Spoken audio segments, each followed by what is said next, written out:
E a gente conversa mais sobre isso com o Joelson Sampaio, que é professor de economia da Fundação Getúlio Vargas. Bom dia, Joelson. Obrigada pela sua entrevista aqui no CNN Money. Bom dia, Priscila. Bom dia, Thaís.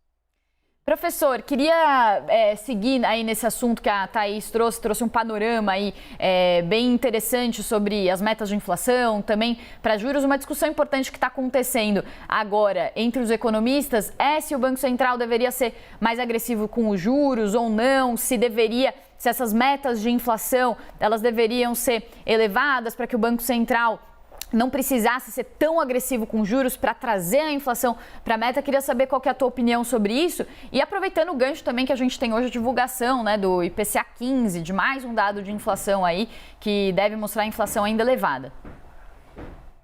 Perfeito.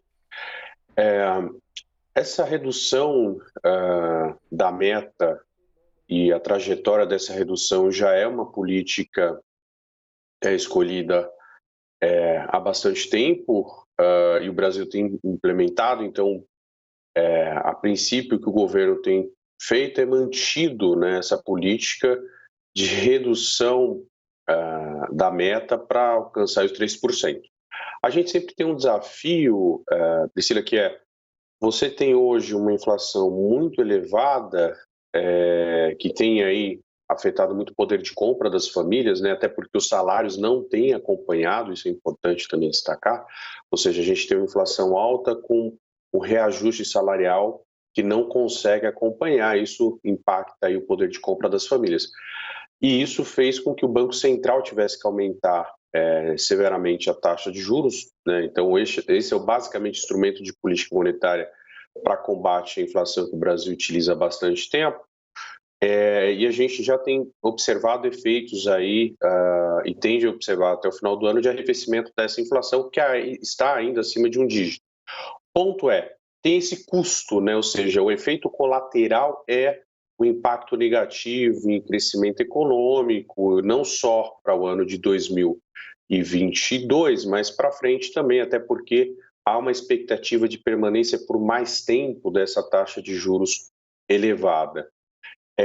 Claro que o Banco Central poderia rever e, de repente, até mesmo adiar um pouco mais essa meta, né, de convergência para os 3%, mas isso também, por um outro lado, afeta muito o poder de compra das famílias, porque você poderia conviver ainda por mais tempo com uma inflação bastante elevada e aí um arrefecimento mais lento.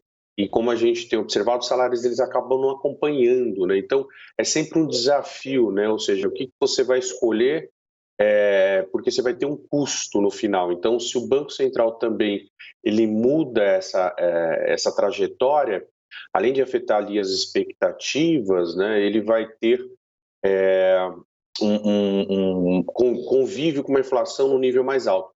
Um ponto importante para destacar também é que, embora você tenha aí uma meta menor ao longo do tempo, provavelmente a gente ainda vai conviver com uma inflação acima dela, mesmo em 2023, ou seja, a gente não vai convergir já para 2023 para uma inflação em torno de 3,25. Provavelmente a gente vai ter inflação acima da meta, o que de alguma forma minimiza um pouco também esses efeitos, porque o Banco Central deve aí manter uma taxa de juros no patamar atual, até elevar um pouco mais, próximo aos 14% para esse ano e manter para o próximo ano, para com mais tempo, né, convergir aí para os 3%.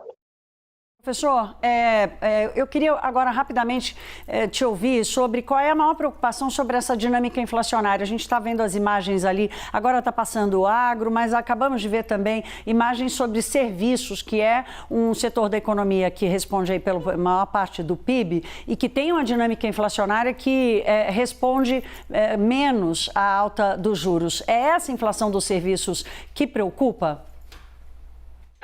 Thaís, excelente pergunta. A inflação hoje traz uma preocupação por conta da sua dispersão, ou seja, uma inflação mais generalizada. Então, não é uma inflação pontual mais, né? Não é inflação apenas em um item, que tem apenas um vilão. Você tem uma inflação mais generalizada.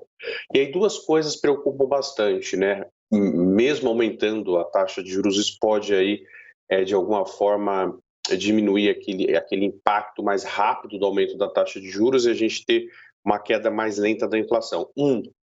É essa questão da dispersão da inflação, ou seja, é uma inflação mais generalizada. Nós temos um índice de difusão muito alto para a inflação brasileira hoje, quase todas as categorias sofrem com aumento de preços. E dois, essa questão que a gente tem ainda de pressão da inflação em algumas categorias que são, digamos que afetam muito, principalmente as famílias de menor renda, né, que é a inflação de alimentos, por exemplo. E somado a esses dois componentes, como você mesmo colocou, a gente tem uma inflação que vem, de alguma forma, da parte de oferta, né, por falta, por ausência de itens e componentes importantes para a produção, e afeta a economia de uma forma geral e afeta o setor de serviços, afeta o setor agrícola, e isso acaba sendo um desafio adicional para o governo no combate à inflação. A grande preocupação é que a inflação está bem espalhada, né, entre vários itens.